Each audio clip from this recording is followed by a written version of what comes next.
Anita with us. Hi, Anita. Hey, Joe, how are you? Hi, Scott. How's everybody? Doing just great, doing just great. Well, it's been an incredible week. The good news is that at least in New York City, the curve is flattening out with regard to the rate of infection. And that's a great thing.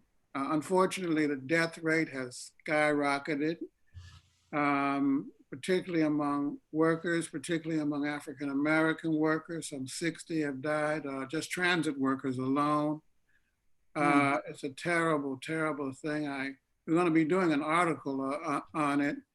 I understand that the MTA, the Metropolitan Transit Authority, told the workers don't wear masks because it interfered with their dress code. Can you imagine such a thing? That's insane. Huh? That's beyond insane. The lack of regard for the basic rights and dignity of their workers. It's loco, completely crazy. Right. And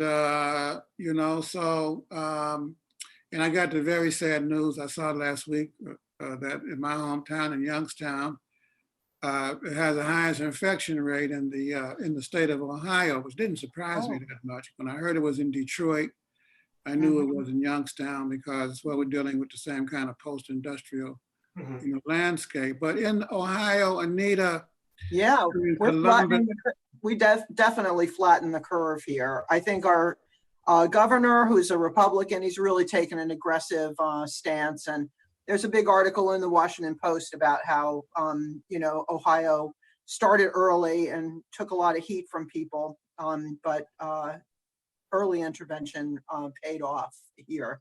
Still a big death toll, but not quite as bad as we could have been, definitely. I know that organized labor has a really strong presence in Ohio. Do you think Definitely. that is, what has been labor's role in kind of working to combat this? Well, I think they are taking a stand, and for instance, the SEIU is really strong, and they represent a lot of janitors in the big buildings of the multinationals that are in Columbus, and they're all subcontractors. I mean, it's all subcontracted out. They don't work for the big multinationals. They work for some, ABC cleaning company. So, they're really very strong about protecting their workers' rights to protective equipment and so forth. So they are taking a good stand that way. We have a very active AFL-CIO, plus the extra other unions that are not organized there. So that's good news. I forgot to say good morning, Revolution. We always start that way, quoting the great Langston Hughes. And by the way, one of the big things this week was that Bernie Sanders ended his campaign. And, it was, I think, bittersweet, maybe not even that sweet for most people. There was a lot of hope and movement behind Bernie. But he concluded, I think correctly so, that in light of the pandemic and in light of how the 300 delegate difference, he didn't see a viable path to the nomination. And so he said, guys, it's time for us to take a bit of a pause, not to give up, but to pause and to focus on addressing the crisis now and to put all of the forces into the effort to defeat the Trump administration and the Republican Party. I believe in his speech, we won the ideological struggle, or we're winning the ideological struggle, and he's absolutely right. The extent to which the demands for universal health care, for free education, for a moratorium on evictions, for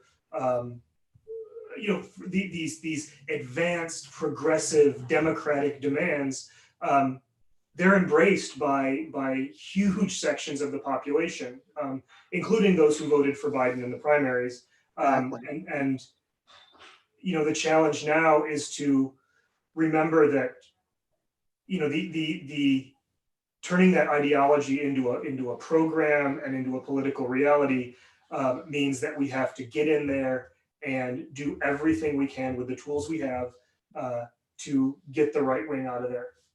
Right. I thought his speech was really moving and inspiring, really, and it was also really sad. But I think, I started out in this election in the primary really as an Elizabeth Warren supporter, because I thought she was just so technically proficient, and I thought it would be really important to have a woman in the White House. And I still, hope for that in the future. But I think she. A lot of people tried to convince me that I was being a bad communist by not supporting Bernie Sanders.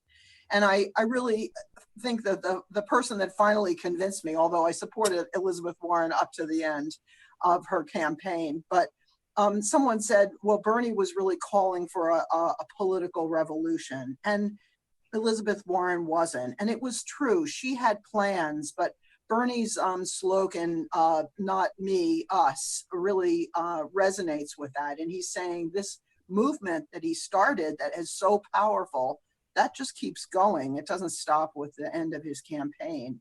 So I think that is that movement to build on that workers' movement to make demands of Biden before and after his election. I think that's what Bernie has put into motion. And this issue of a movement, because I've been saying from Jump Street that if Trump is going to be defeated, it's going to take a movement. mm-hmm. And because Trump, why? Because Trump has a movement behind him. Obama won not because he was good looking, some people say, or because he was a good speaker, which objectively is true. Whether you like him or not, the man could blow. But because he had a movement behind him and it was occurring in the midst of what? An economic crisis. There was the collapse in the banks. There was the subprime crisis. There was the huge collapse in the stock market, increase in unemployment. And then, he stepped into that situation. And so today, though, we're in a similar circumstance. The stock market is plunging. There's this healthcare pandemic. There's a political crisis in the country. Trump has a movement behind him. And I think it's going to take a movement to defeat him. And with Joe Biden as the presumptive, your homeboy, Scott, your homie, I keep saying that. He's from Delaware. But he is your homeboy. Just embrace it. The question is there a movement? Can there be, Scott, a movement behind Biden? What do you think? I think the whole idea of, in a certain sense, where the Bernie movement maybe got a little bit off track is the idea of it being the Bernie movement, right? It's movements form around issues and demands and social forces. Framing it as can we get a movement around Biden, I think misses it a little bit. Because there are really two questions. Can Biden make himself into the candidate of the movements for workers' rights and for African American equality and for women's rights? And also, can those movements build the kind of unity that is needed to both to beat Trump and to make Biden, to impose on Biden the obligation of becoming their candidate? What do you think, Anita? Is there a movement? Can there be? What's... I hope there is a movement. I mean, there's been what my comrade Bruce is always talking about the period right after Franklin Roosevelt was elected, and how the people's movement really the march on the delegates march on Washington, I think it was in 1933. But various, phenomena, people really struggling and kept on struggling. And I think there is going to be a lot of demands on the part of people now with the grappling with unemployment and with the economy. And we also didn't mention the Wisconsin primary that was also this week, and the voter suppression that I think people are seeing the GOP come out with. So I think people are going to be angry, and they have to express their anger in different ways. They can't go down to the State House and rally in great numbers, but people will be creative and will make their voices heard. There are movements, and then there are movements, and then there are simultaneous movements taking place, Mm-hmm. And the fact of the matter is that in this situation, the movement that began against Trump 4 years ago, actually it preceded 4 years, is still alive. We saw that in the midterms, and we saw it again in the primaries, where voter turnout was extremely high. Whether it will rise to the level that it needs to be in order to counter Trump, particularly in the swing states, I think is the key issue. And I think that in this respect, we have to keep focused on the issues, not personalities, We have to keep focused on the ground game. We had a town hall meeting the other night, the Communist Party and peoplesworld.org. We had a town hall meeting. We had 400 people show up. And one of the things that we emphasized in that town hall meeting was mutual aid, of stepping to the plate in the neighborhoods, working with others across ideological lines to help to take care of our working class, to take care of ourselves while we go through this crisis, So if you need food, if you need medicine, if you need to go to the doctor, if you need rent, whatever you need, so those are the kinds of issues that have to be part of this grassroots working class effort to defeat Trump, Scott. Absolutely. And if we're not in it in that way, we're not in it to win it, And that's that makes me think of, so this month we celebrate the bicentennial of the birth of Frederick Engels, and who's often, I think, dismissed or underestimated as a theorist, as a revolutionary. He's the guy who gave Marx money. He's the popularizer of Marx. I think I love Engels. The thing that started me down the road to the Communist Party was actually, I was in the crisis in 2008. I was in my first year of a real, my first real job out of graduate school is a 2-year teaching position. And all of a sudden, the economy tanked. I saw my colleagues who'd been working for decades lose half their retirement savings overnight. I saw, the academic job market evaporate, and there's already not much of one when you have a degree in French literature.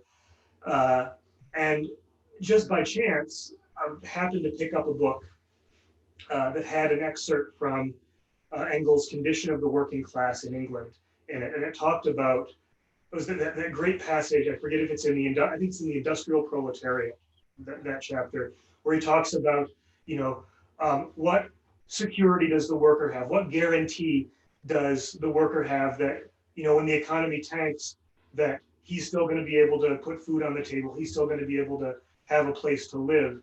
And it just resonated so much with what, I was feeling, that it kind of drove home capitalism is profoundly screwed up.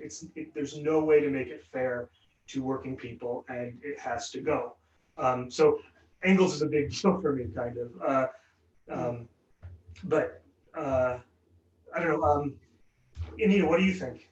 Well, I really appreciate you pointing out that it was his centenary this year, or bicentenary. because I didn't realize that. And I did look him up because it's been a while since I've read Engels' own work, but the one on the state of the family is, of course, is one. But I found a great article. It was on the CP of Great Britain page from 2012, and it was about how Engels' view of early human societies being matrilineal and being more not in individual families was really challenged in the early part of the 20th century by, you know, right wing kind of anthropologists like Malinowski. And they said, no, it's just the individual family. And that's always been a rant of mine, that there was the traditional family, what we think of as the nuclear family, really is a product of capitalism and not really how human societies have been organized for, you know, for millennia. So it's really revisiting, people are revisiting his anthropology these days, and his sociology too, because I think one of the things that that Marx and Engels did to contribute to that work on the working class was a real empirical questionnaire that was distributed among working class people in Britain at the time. So yeah. he talked about the overthrow of Mother Right back in the day and the development of the patriarchy. Mm-hmm. He wrote The Condition of the Working Class in England. I think that was what, 1844? Yeah, published in 1845, I believe. 45. Was he a Marxist then at that point? That's an interesting question. Was Marx even a Marxist? Well, Marx, yeah, I mean, that's a good question. Well, both of them became quote unquote Marxists. And that is people who advocated a focus on political economy, the study of economics, a materialist understanding of history, a dialectical and materialist a concept of reality and philosophy. I think the term dialectical materialism was coined by Plekhanov, if I'm not mistaken. But in any event, whoever coined it, Engels was known as the general as well. He was quite a military strategist. Oh, interesting. Yeah, it was one of his fortes, exactly.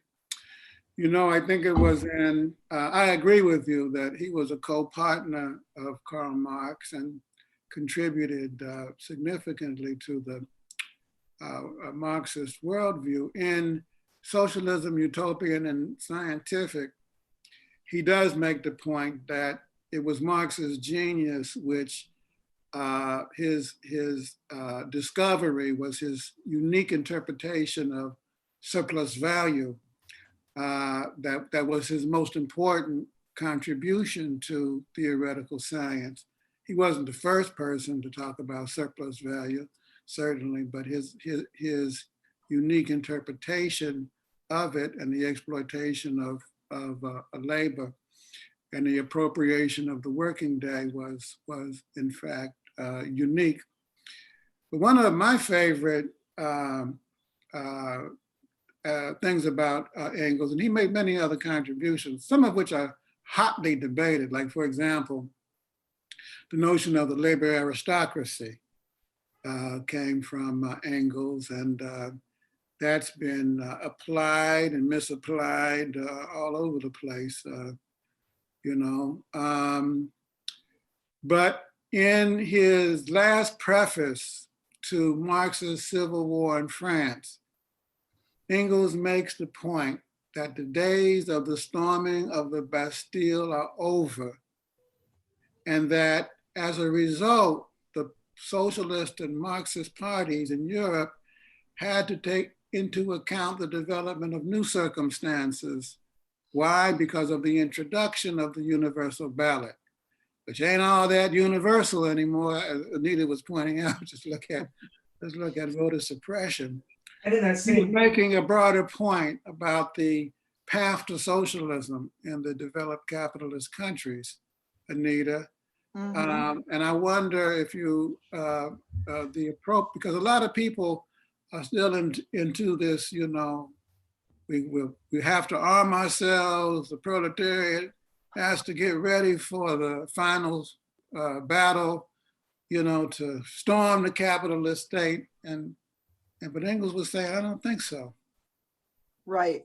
Yeah, I have to, I'm not familiar with that preface. I'll have to have a look at it.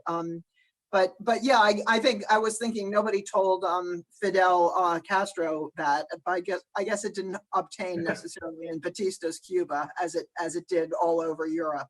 But yeah, I do agree. There's a lot of that romanticizing of revolution, and it's, yeah, I see it in my experiences in Florida. I see it on the right all the time. You know, the big idea that they can arm themselves, and that's really frightening. The idea that the extreme right for arming itself against liberal ideas. But yeah, I guess there are those on the left also who have such romantic Let's talk ideas. about that, Scott, for a minute, because it's true. In Cuba, they conducted an armed battle, but in Cuba, they were facing a dictatorship. You know, they didn't have the universal franchise, and Engels was talking about bourgeois democracy and the conditions of struggle in those circumstances, no? Exactly. Yeah, it does. I mean, it really depends on the circumstances. And I agree with him about, you know, the situation in Europe. And I think the same thing obtains definitely in the United States and the rest of the industrial world. We have to make the most of that franchise, and, you know, unite it with other elements of the movement towards socialism.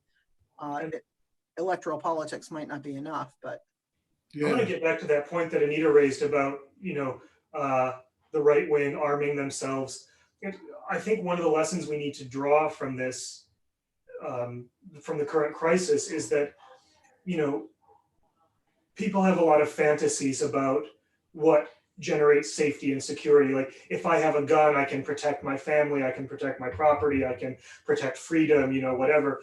But when it comes down to it, the everyday experience of what keeps working people safe, what, you know, enables them to survive, is coming together, is solidarity. And you see it when, you know, there's a benefit spaghetti supper to raise money for somebody with a cancer diagnosis. And you see it when there's, you know, a battle of the bands to, you know, raise awareness of what people, working class people, understand solidarity and the need to come together. And I think we have to bring that out, you know, as opposed to the idea that, you know, if you arm yourself, you can, that's a very individualistic, non-working class way of thinking about safety and security. Well, you also see it when workers go out on strike, you know, like during the UAW strike. Why were they striking? One of the big reasons was the situation faced by, you know, younger workers, who they were being paid a wage below the prevailing rate. And the older workers were saying, no, we're not gonna have that. We have, these workers deserve the same pay scale and benefits that we do, you know, because they were lowering the price of labor all over the place. So that too was an act of solidarity, and a forceful one, you know, a forceful one. We're not that opposed to the use of force, but just there are peaceful and nonviolent forms of force, of compulsion, that can be used. But we would prefer persuasion, debating and talking and arguing and not talking to you for a while and coming back and debating it again and that kind of yeah, thing. I think it was Henry Winston had on the use of force in and violence in the revolutionary process, had, I think, the best formulation I've heard. The goal, our goal, is to prevent the ruling class from imposing violence on the revolutionary process. That's right, absolutely. And Absolutely. that's really it. That's well put. Well, I think that does it. we've been at it. And so I want to wish everybody a good weekend. We want to Yep. stay socially distant, but socialistically close. As we said, you know, at the town hall last week. And stay tuned. We'll be back next Friday. We invite you to cpusa.org. We're going to be celebrating Fred Engels' birthday. We got a lot of articles up about the crisis. By the way, a lot of people are joining the Communist Party. You know, you can join today, right now, cpusa.org/join/. Right now you can join. Do it. You know, it'll be the best thing you've done this year. Trust me. Yeah, It's Huh? time. it's one of the, I would say, the top 3 best decisions I've made in my life. There you go. There you go. I'm sure that getting married was in the top 3. Yes, absolutely. Beautiful little girl you got, you know. Yep. In any event, take care. And thank you, Anita, for joining us. We hope Thank do you, it Joe. again, very, very, very soon. So with that, take care, everybody. Take care. Have a good weekend. cpusa.org. All right.